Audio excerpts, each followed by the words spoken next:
এইটা হচ্ছে কিকের পেনিয়াম। সে কম খরচা হচ্ছে না। যখন কিক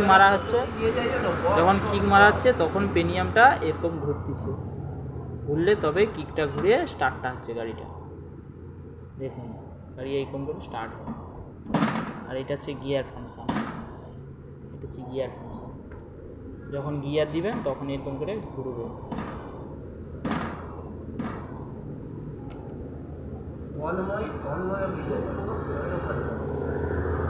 এই যে এরকম করে গিয়ার ঘুরবে, তবে গিয়ারটা পড়বে।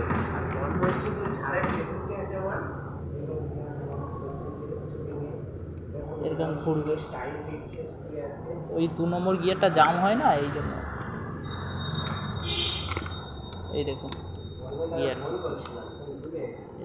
ঘুরতেছে, এটা ফার্স্ট গিয়ার হলো।